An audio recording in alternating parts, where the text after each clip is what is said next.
move in the frame. Go ahead and download the image sequence of object and bring it into PFTrack. Don't forget to cache your footage, and what we have in the footage here is a camera that is locked, but we have an object, which is an old rusty compass, moving in the shot. Now, this green screen needs to be replaced by the compositor with some CG gears and dials inside this compass. So what is the right process to object tracking? So first of all, we need to readjust the camera. So right after the filing node, go to Create and click on Edit Camera. And in the Rotate, we're going to need to rotate the camera down because in the footage, the camera was looking down at the floor. Make sure you're standing on the first frame and edit your camera.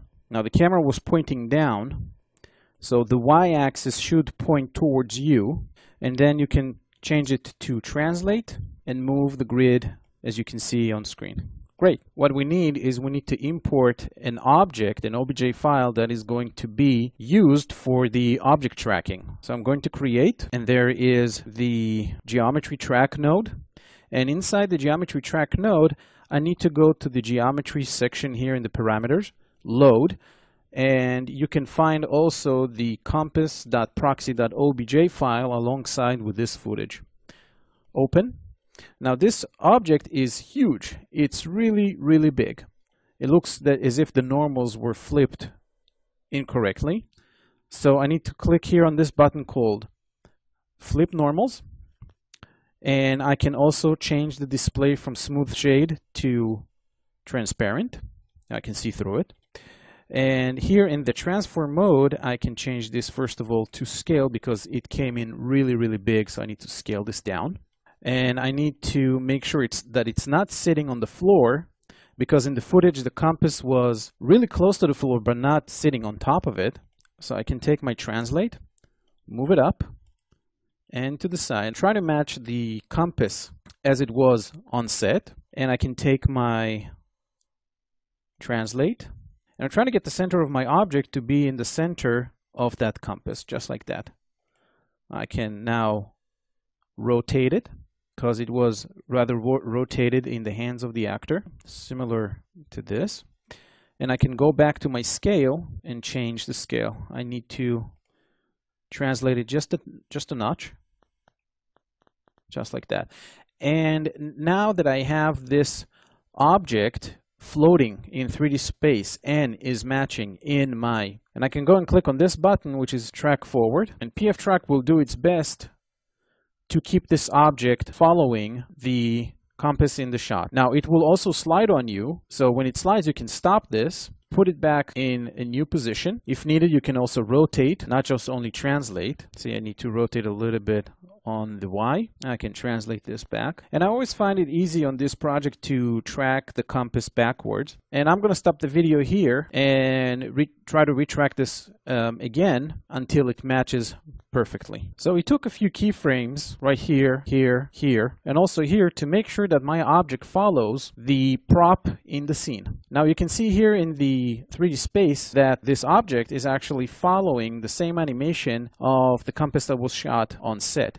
The next step would be to export this into Maya. So I'm going to click into the export. And in the export, I'm making sure that I'm exporting the camera and also my object, my animated object. So I'm going to export, making sure that I have the right path. And I'm going to continue into Maya. In Maya, we are having this model here, which you can find it also as part of the project files. It's called compass inside.ma. And it has an animation of a compass that is going to be attached to our object tracking. Now I open up the file that I exported from PFTrack. When you open up this file, and if you don't see the footage, you can click on the camera and make sure that in the image plane attributes, you reconnect the footage right into this image name node. I went ahead and I also fixed everything that needs to be fixed in here. As we saw before, the 50,000 on the depth, and of course on the camera shape, the near clip and the far clip planes. The entire animation was translated to this object inside. And now what I can do is to import the other Maya file that has the compass animation. And I'm going to make sure that it has the right scale by looking at my camera viewfinder. and I'm making sure that it is sitting right with my footage. The last step would be to group this imported model into my tracked geometry. The imported object with its animation are going to be inheriting the animation from the object tracking. And all I have to do now is pretty much isolate this object to different render layers. And in the render layers, I can render out, if I need, the beauty pass, ambient occlusion, shadows, specularity, and of course, I can also go ahead and create textures to this animation.